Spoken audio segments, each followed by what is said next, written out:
بولے آپ مچل کر عشق حسین حاصل ایمان بن گیا، ہم مومنوں کے دل کی وہ پہچان بن گیا۔ عشق حسین حاصل ایمان بن گیا، ہم مومنوں کے دل کی وہ پہچان بن گیا۔ اور نیزے پہ کہہ رہا تھا یہی سر حسین کا، چہرہ میرے امام کا قرآن۔ نیزے پہ کہہ رہا تھا یہی سر حسین کا، چہرہ میرے امام کا قرآن بن گیا۔ اور جب کسی اپنے نے جب اس شعر کو کہا ہے تو کوئی اپنا سنا تو وہ بھی خاموش نہ رہا۔ اس شعر کو دہراتے ہوئے جب اس نے دیکھا کہ عشق حسین حاصل ایمان بن گیا، ہر مومنوں کے دل کی وہ پہچان بن گیا، نیزے پہ کہہ رہا تھا یہی سر حسین کا، چہرہ میرے امام کا قرآن بن گیا۔ ایک عاشق حسین محبت کا پیغام اپنے قلم کے نوک سے کاغذ پر لکھ ڈالا۔ تختیہ دل پر آپ نوٹ کر کے جائیں، وہ کیا لکھتا ہے کہ عشق حسین حاصل ایمان بن گیا، ہر مومنوں کے دل کی وہ پہچان بن گیا۔ اور نیزے پہ کہہ رہا تھا یہی سر حسین کا، چہرہ میرے امام کا قرآن بن گیا۔ اب عاشق لکھ رہا ہے اللہ کے رسول کا انعام بچ گیا۔ اللہ کے رسول کا انعام بچ گیا، اللہ کے رسول کا انعام بچ گیا۔ جو مصطفیٰ لائے تھے وہ پیغام بچ گیا۔ اور نیزے پہ کہہ رہا تھا یہی سر حسین کا، اب میں کٹ گیا تو کیا ہوا اسلام، میں کٹ گیا تو کیا ہوا اسلام بچ گیا۔ درود پاک پڑھیں، اللہم صلی علی سیدنا و مولانا محمد مادن الجود والکرم وآلہ وبارک وسلم، صلاۃ و سلام علیک یا رسول اللہ صلی اللہ تعالیٰ علیہ وآلہ وسلم۔ مسلمانوں آپ بڑے خوش نصیب ہیں کہ آپ کے علاقے میں لوگ ترستے ہیں ایسے مدرسوں کے لیے جہاں پہ حضرت علامہ اقبال صاحب نے اپنے محبت کی بنیاد ڈال دی۔ ایسی بنیاد ڈالی ہے کہ علماء حق کا فرماتے ہیں، امام غزالی نے اپنی کتاب کے اندر لکھا کہ اگر گھر میں عورت صحیح ہو جائے اور سدھر جائے، دیندار ہو جائے، تو اس گھر کے ہر فرد کو جنتی بنائے، ہر فرد کو جنتی بناتی ہے۔ اور عورت اگر بگڑ جائے تو گھر کا ماحول بگڑ جاتا ہے۔ آپ نے ایسی بنیاد ڈالی جہاں سے بچیوں کو، کسی کو عالم دین بنایا جا رہا ہے، کسی کو حافظ قرآن بنایا جا رہا ہے، کسی کو مفتی بنایا جا رہا ہے، کسی کو قاری قرآن بنایا جا رہا ہے۔ جب یہ بچیاں اپنے گھروں میں جائیں گی تو جب تک مدرسے میں ہے مدرسے کو گلزار بنائی ہے، گھر گئی تو اپنے آنگن کو گلستان بنائی۔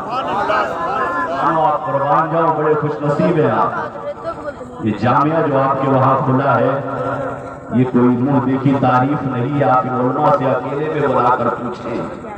جہاں علم کی تعلیم دی جاتی ہے ان گاؤں والوں کی روزی وہ مدرسے سے ملتی ہے۔ بچے وہاں قرآن کی تلاوت کرتے ہیں، اللہ تیری کمائی میں برکت دے گا۔ وہاں حدیث پاک کی تلاوت ہو رہی ہے، اللہ پورے گاؤں کو ان کے ثواب سے مستفیض کرتا ہے۔ یہ ہے علم کی دولت۔ اور اللہ تعالیٰ نے فرمایا اے لوگوں علم کو حاصل کرو، اور علم اتنا ضروری ہے، اتنا ضروری ہے کہ رب کریم نے کلام مجید میں پوری ایک سورہ اتار دی۔ اس سورہ کا نام والقلم ہے۔ رب فرماتا ہے القنون والقلم وما یسطرون، اے قلم لکھ، جو تو لکھتا ہے وہ سچ لکھ۔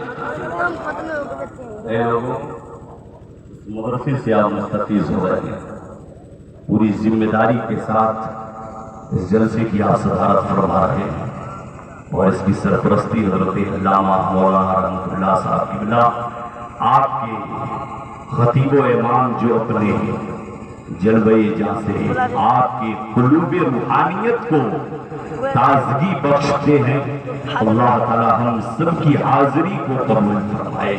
آپ سننا چاہتے ہیں؟ بولیے کچھ سنا دیا جائے؟ سننا چاہتے ہیں؟ ایک شاعر لکھتا ہے اپنے انداز میں،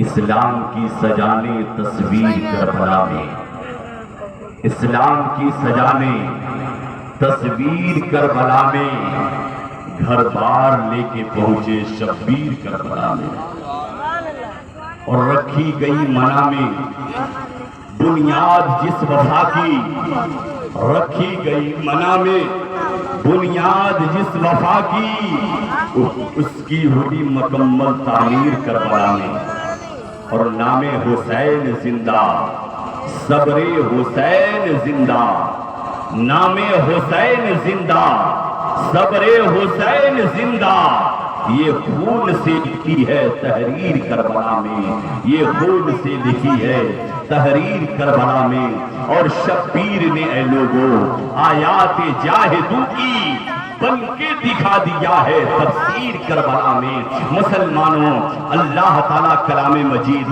25واں پارہ سورۃ الشعراء آیت نمبر 23 کے اندر ارشاد فرماتا ہے، اے محبوب قل، آپ فرما دیں، لا اسألکم علیہ اجرا، میں تم سے کوئی معاوضہ طلب نہیں کرتا، تم سے میں کوئی اجرت نہیں مانگتا، میں تم سے اس کا کوئی بدلہ نہیں مانگتا۔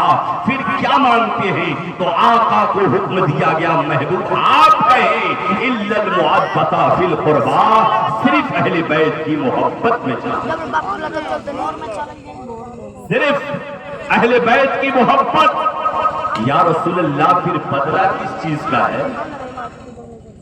نہیں، حضور سے کہا جا رہا ہے نا، کہیں قل لا اسألکم، اے محبوب آپ کہیں زبان میری ہے، بات میری ہے، آپ کہیں اے لوگوں ہم کو قربان اس آمنہ کے لال پر اس زبان ایک ہے، اسی زبان سے ہمیں قرآن بھی ملا اور اسی زبان سے ہمیں حدیث بھی ملا، وہ زبان مصطفیٰ ہے، کبھی اسی زبان پر خدا بولتا ہے اور کبھی اسی زبان سے مصطفیٰ خود بولتے ہیں۔ جب خدا بولے تو قرآن تحریر کیا جائے، اور جب مصطفیٰ بولے تو حدیث لکھی جائے۔ نبی سے کہا گیا، اے محبوب آپ کہیں کہ میں تم سے کوئی بدلہ نہیں مانگتا، آخر کوئی کام کیا ہوگا تب تو اس کے بدلے کی بات آ رہی ہے۔ ایک آدمی مجھ سے سوال کرنے لگا، حضرت لوگ تو بیان کر جاتے ہیں کہ اس کا کوئی بدلہ نہیں مانگ جا رہا ہے، لیکن کون سا ایسا کام رسول نے کیا ہے، کون سا ایسا کارنامہ کیا ہے، کس چیز کے بدلے کی بات کی جا رہی ہے؟ مسلمانوں، آئیے میں آپ کو زیادہ پیچھے نہیں، 1445 سال پہلے جا کر آپ دیکھیے، جب آمنہ کے بطول نے، جب آمنہ کے لال نے مصطفیٰ جان رحمت صلی اللہ تعالیٰ علیہ وسلم اس خاکدان گیتی کو اپنے جلوہ جان سے سیراب نہیں فرمایا تھا، اس سے پہلے کی ہسٹری عرب کو اٹھا کر دیکھ لیا جائے، پورے عالم اسلام کو دیکھا جائے، اے مسلمانوں، نبی کے آنے سے پہلے اس مکے کا حال تھا، لوگ انسان کو ضرور تھے مگر ان کے اندر انسانیت نہیں تھی، نہ کھانے کا شعور تھا، نہ پینے کا شعور تھا، نہ بولنے کا شعور تھا، نہ چلنے کا شعور تھا، نہ بولنے کا انداز تھا، نہ دیکھنے کا ڈھنگ تھا، نہ بیٹھنے کا ڈھنگ تھا، نہ سونے کا ڈھنگ تھا، نہ اٹھنے کا ڈھنگ تھا، نہ بات چیت کا انداز تھا، نہ کھانے پینے کی تمیز تھی۔ ایسے انسان ہوتے ہوئے بھی جانوریت کا لبادہ اوڑھے پوری قوم انسانیت گھوم رہی تھی۔ مسلمانوں، ایسے اندھیرے کے ماحول میں رب کائنات نے اس امت پر کرم فرمایا، اور رب دیس مکہ کی دھرتی پر 12 ربیع النور کو خاندان قریش نے حضرت عبداللہ کے گھر حضرت آمنہ کے بطن نور سے مصطفیٰ جان رحمت کو صبح صادق کے وقت علوم اجلال فرمایا، اور جب نبی آئے تو بعیدی کے امام نے اس منظر کشی کو کہتے ہوئے اور دیکھتے ہوئے لکھا، جس سہانی گھڑی چمکا طیبہ کا چاند، اس دل افروز ساعت پہ لاکھ مسلمانوں وہ نبی تشریف لائے، اور کب آئے؟ 12 ربیع النور کو، اور جب نبی آئے تو آنے کے بعد مصطفیٰ نے کارنامہ کیا کیا؟ نبی نے آنے کے بعد اپنی نبوت کا اعلان نہیں کیا. میں مثال کے لیے اس موضوع کو ہاتھ لگایا ہوں، ورنہ میرا یہ موضوع مالی طور پہ آپ سنتے چلے. مصطفیٰ نے آتے ہی اپنی نبوت کا اعلان نہیں فرمایا. کب فرمایا ہے؟ 40 سال کے بعد فرمایا. رب نے فرمایا اے محبوب ابھی نہ بولنا، جب میں کہوں تب بولنا.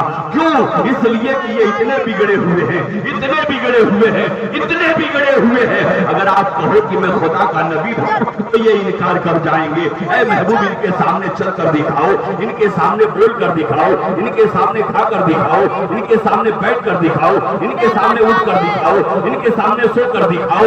اپنی زندگی کا 40 سالہ پاٹ ان لوگوں کو پڑھاؤ، اور جب 40 سال یہ تیری زندگی کی کتاب پڑھ لیں گے تو اے محمد جب تو کہے گا تو کوئی انکار نہیں کرے گا. معاملہ وہی ہوا. 40 سال کے بعد جب مصطفیٰ نے پورے مکہ کو جمع کرنے کے بعد کہا تھا یا ایھا الناس قولوا لا الہ الا اللہ، اے لوگوں کلمہ پڑھو میں خدا کا نبی ہوں، تو اس میں سارے نے انکار نہیں کیا تھا، کچھ نے انکار کیا اور کچھ نے کلمہ. 40 سال کی زندگی کی کتاب مصطفیٰ نے پڑھایا. بار کیف نبی کا احسان سنو، کس بدلے کی بات ہو رہی ہے. تو مصطفیٰ فرما رہے ہیں جو تم بگڑے ہوئے تھے میں نے تم کو سدھار دیا، تم جہنمی تھے میں نے تم کو جنتی بنا دیا، تم کفر و ضلالت کے ماحول میں چل رہے تھے میں نے تم کو اندھیرے سے نکال کر روشنی میں تم کو لے آیا. میں اس کا تم سے کوئی بدلہ نہیں مانگتا. اے میری قوم بس میری اہل بیت سے محبت کرو، اس لیے کہ جب اہل بیت سے محبت کرو گے، جب میری آل سے محبت کرو گے، جب میرے خاندان سے محبت کرو گے، جب میرے اہل خاندان سے محبت کرو گے تو تیری زندگی بہتر اور خوبصورت بن جائے گی. یا رسول اللہ محبت کس سے کرنا ہے؟ تو آئیے بخاری شریف پہلے چیپٹر کو کھولیے. نبی فرماتے ہیں جب اپنے حجرے انور سے باہر نکلے، کاشانہ نبوت سے نبی باہر نکل رہے ہیں. ایک طرف حسن ہے، دوسری طرف حسین ہے، اور نبی نے دیوانوں کے بیچ میں کہا تھا اے میرے دیوانوں سنو، من احبنی وحب حسین، جس نے مجھ سے پیار کیا اور ان دونوں سے پیار کیا. آپ بتائیں کسے لیے ہوئے تھے؟ ایک طرف حسن ہے، دوسری طرف حسین ہے. نبی فرما رہے ہیں من احبنی وحب حسین، جس نے مجھ سے پیار کیا اور جس نے حسن سے پیار کیا اور جتنے حسین سے پیار کیا، وہ امہما، اور جس نے ان کی ماں فاطمہ الزہرا سے محبت کیا، وہ آباہما، اور جس نے ان کے والد محترم حضرت مولا کائنات سے محبت کیا. یا نبی فرما رہے ہیں ان سے محبت کرو. یہ کون ہے؟ اتنے کی محبت ہو گئی.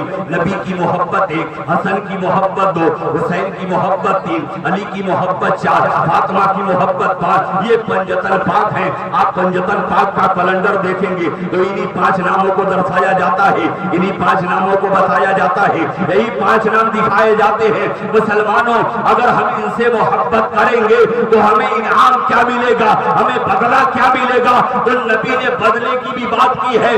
آقا فرماتے ہیں من احبنی وحب حسین وامہما واباہما. آقا فرماتے ہیں اگر ان پنجتن پاک سے محبت کر لو تو آگے نبی فرماتے ہیں حدیث پاک کے الفاظ ہے وکان می فی درجتی یوم القیامہ، اگر جو پنجتن پاک سے محبت کرے گا وہ میدان حشر میں میرے ساتھ ہوگا. صرف میرے ساتھ نہیں بلکہ میرے درجے میں ہوگا. حسین ابن علی نے خون کی حرمت بچا لی ہے. حسین ابن علی نے دین کی حرمت بچا لی ہے، کٹا کے سر کو نانا کی امت بچا لی ہے. مسلمانوں آپ قربان جاؤ، آقا محبت کی بات کر رہے ہیں. نبی فرما رہے ہیں جو حسین سے محبت کرے، حسن سے محبت کرے، فاطمہ سے محبت کرے، نبی سے محبت کرے، علی سے محبت کرے، اس سے میں گارنٹی دے رہا ہوں وہ میدان حشر میں میرے ساتھ ہوگا، اور میرے ساتھ نہیں ہوگا بلکہ میرے درجے میں ہوگا. مسلمانوں یہ کسی دنیا دار کی زبان نہیں ہے، مدینے والے کی زبان ہے. اور آقا کی زبان ایسی ہے کہ پورب سے نکلنے والا سورج پچھم سے نکل جائے ایسا ہو سکتا ہے، لیکن آمنہ کے لال کی بات کبھی غلط نہیں ہو سکتی. یا رسول اللہ تمہارے منہ سے جو نکلی وہ بات ہو کے رہی، تم نے دن کو کہہ دیا رات ہے تو رات ہو کے رہی. یا رسول اللہ یہ آپ کا فرمان ہے. علامہ اقبال نے اس کی نقل مکانی کی ہے اے قول محمد قول خدا، فرمان نہ بدلا جائے گا بدلے گا زمانہ لاکھ مگر قرآن نہ بدلا جائے گا۔ مسلمانوں ذہن کو قریب کرو۔ میں جب حدیث پاک کو پڑھا تو سوچنے لگا یا رسول اللہ میدان حشر کا جو معاملہ ہوگا اور جب میدان حشر ہوگا اس میں سب کے درجات الگ ہوں گے۔ یہ علماء بیٹھے ہیں، آپ ان سے پوچھ سکتے ہیں، کل جا کر علامہ اخلاق صاحب سے آپ پوچھیے گا حضرت یہ بتائیے کیا نبی الگ ہوں گے، صدیقین الگ ہوں گے؟ تو یہ بتائیں گے ہاں نبیوں کا درجہ الگ ہوگا، صدیقین کا درجہ الگ ہوگا، شہداء کا درجہ الگ ہوگا، صالحین کا درجہ الگ ہوگا، اولیاء کا درجہ الگ ہوگا، اقطاب کا درجہ الگ ہوگا، اغواص کا درجہ الگ ہوگا، متقین کا درجہ الگ ہوگا، مفسرین کا درجہ الگ ہوگا، علماء کا درجہ الگ ہوگا، قراء کا درجہ الگ ہوگا، حفاظ کا درجہ الگ ہوگا، نمازیوں کا درجہ الگ ہوگا، حاجیوں کا درجہ الگ ہوگا، متقیوں کا درجہ الگ ہوگا، نمازیوں کا درجہ الگ ہوگا، سب کے درجے الگ الگ ہوں گے۔ تو یا رسول اللہ اگر درجہ آپ کا الگ ہوگا، ہم جیسا گنہگار آدمی اگر حسنین سے محبت کرے، علی سے محبت کرے، فاطمہ سے محبت کرے، آپ سے محبت کرے، تو مجھ جیسا نکما انسان آپ کے ساتھ کیسے ہوگا، آپ کے درجے میں کیسے ہوگا؟ تو اب جب مسلمانوں ذہن پر جوڑ دو، میں بڑا غور کیا تو بات سمجھ میں آ گئی۔ ایک آدمی جس کو خدائے پاک نے اتنی دولت دی کہ اس نے 4 ویلر گاڑی خرید لیا، اور جب 4 ویلر گاڑی خریدا تو خریدنے کے بعد اس نے سوچا اسے تو میں چلا نہیں سکتا ہوں، اس کو چلانے کے لیے، اس کو ڈرائیو کرنے کے لیے، اس کو چلانے کے لیے ڈرائیور کی ضرورت ہے۔ تو اس نے 5000 پر ایک ڈرائیور کو رکھا، اور رکھنے کے بعد کہا چلو بڑونا ہمیں چلنا ہے، چلو ہمیں گورکھپور چلنا ہے۔ اب اسی گاڑی میں وہ ڈرائیور بھی بیٹھ رہا ہے، مالک بھی بیٹھ رہا ہے۔ آپ اندازہ کریں اگل بغل بیٹھ رہے ہیں، ایک طرف 5000 پانے والا وہ ڈرائیور بیٹھا ہے، اور دوسری طرف 15 لاکھ کے مالک گاڑی مالک بیٹھا ہوا ہے۔ دیکھنے والا تو یہ کہہ رہا ہے درجہ ایک ہے، درجہ ایک ہے، لیکن مسلمانوں درجہ ایک ہے، مرتبہ ایک نہیں ہے۔ اس میں ایک ڈرائیور کی حیثیت سے بیٹھا ہے، اور اس میں ایک مالک کی حیثیت سے بیٹھا ہے۔ بات سمجھ میں آ گئی؟ نبی فرماتے ہیں وہ میرے درجے میں ہوگا، لیکن دونوں کا درجہ الگ ہوگا۔ میں مالک جنت کی حیثیت سے رہوں گا، وہ میرے غلام، درجے دونوں کے الگ ہوں گے، اور دونوں کا مقام ایک ہوگا، مرتبے الگ